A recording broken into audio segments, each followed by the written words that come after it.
আপনি যখন কাউকে ঠকানোর পরিকল্পনা করছেন, ঠিক তখন আপনাকে ঠকানোর জন্য পৃথিবীতে কেউ না কেউ জন্ম নিচ্ছে। এটাই নিয়তি। আমরা যে দুনিয়া সাজাতে ব্যস্ত থাকি, একদিন সেই দুনিয়া আমাদের পুড়িয়ে মাটিতে মিশিয়ে দেবে।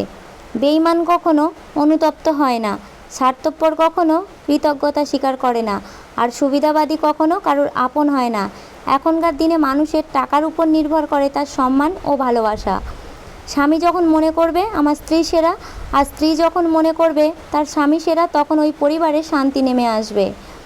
অর্থ দিয়ে কোনো দিন সব সুখ পাওয়া যায় না। সুখী হতে গেলে ভালো একজন জীবনসঙ্গী থাকা দরকার। হঠাৎ বড়লোক আর হঠাৎ ভদ্রলোক, এই দুই শ্রেণীর লোকেদের থেকে দূরে থাকা ভালো। অন্যের জীবনে আগুন লাগানো মানুষরা এটা ভুলে যায়, সময়ের হাওয়া যদি দিশা বদলায়, সেও সেই আগুনে পুড়ে ছাই হয়ে যাবে। ভালো মানুষের জীবনে যে খারাপ সময়টা আসে, সেটাও তার ভালোর জন্যই আসে। কষ্ট করে সফল হওয়া মানুষরা হয় চরিত্রবান, আর কষ্ট না করে সফল হলে মানুষ হয় অহংকারী। নিজের খরচ নিজে চালানোর সুখ পৃথিবীতে আর দ্বিতীয়টি নেই। তুমি অন্যের টাকা একদিন খরচ করে দেখো, পরের দিন শুনতে হবে লোকের টাকায় ফুটানি মারছে। পুরুষের চোখে নিজের স্ত্রী হয় সব থেকে সেরা, আর কাপুরুষের চোখে অন্যের স্ত্রী হয় সুন্দরী। দিন বদলায়, মাস বদলায়, বদলায় কতজন। যারা সত্যিকারের ভালোবাসে, বদলায় না তাদের মন।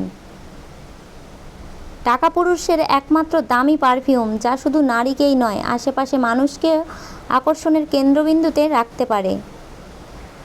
যাদেরকে আমরা সব সময় বেশি প্রশ্রয় আর পাত্তা দেওয়া শুরু করি, একটা সময় তারাই আমাদের বাঁশ দিয়ে বোকা বানিয়ে চলে যায়। বুদ্ধিমান ব্যক্তিরা যেটা করে, নাম্বার 1, সব কিছুতে অতিরিক্ত সিরিয়াস হওয়া চলবে না। কিছু কিছু বিষয় হালকাভাবে নিতে হবে, আর কিছু কিছু বিষয় ইগনোর করে যেতে হবে। নাম্বার 2, নিজের আবেগের উপরে অন্যের উপর নির্ভরশীল হওয়া যাবে না।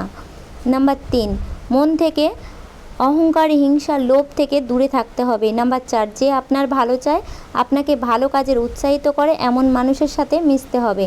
নাম্বার 5, অন্যের সাথে নিজের তুলনা করা বন্ধ করতে হবে, কারণ প্রত্যেকেই আলাদা। তাই নিজের প্রতিভার ব্যাপারে আত্মবিশ্বাসী হতে হবে এবং অন্যের গুণের জন্য তাকে প্রশংসা করার অভ্যাস গড়ে তুলতে হবে। নাম্বার 6, আপনাকে সব সময় অসম্মান করে যে মানুষগুলো, সেই সব বিষাক্ত মানুষদের থেকে সরে আসতে হবে, সে আপনার যেই হোক। নাম্বার 7, অন্যের বিপদে সবসময় পাশে থাকতে হবে। থামিয়ে দাও নারীর দিকে নোংরা হাতের থাবা, একদিনও তুমি হবে কোনো নারীর বাবা। এই ভিডিওটা ভালো লাগলে চ্যানেলটিকে সাবস্ক্রাইব করুন, আর ভিডিওতে একটা লাইক দিতে ভুলবেন না। ভিডিওটা আপনাদের কেমন লাগলো তা কমেন্ট করে জানাবেন, আর ভিডিওটা শেয়ার করবেন। সবাই সুস্থ থাকবেন, ভালো থাকবেন, আর আশা করি আমার এই ছোট্ট চ্যানেলের সাবস্ক্রাইব করে সবাই আমার সাপোর্ট করবেন, পাশে থাকবেন। ধন্যবাদ।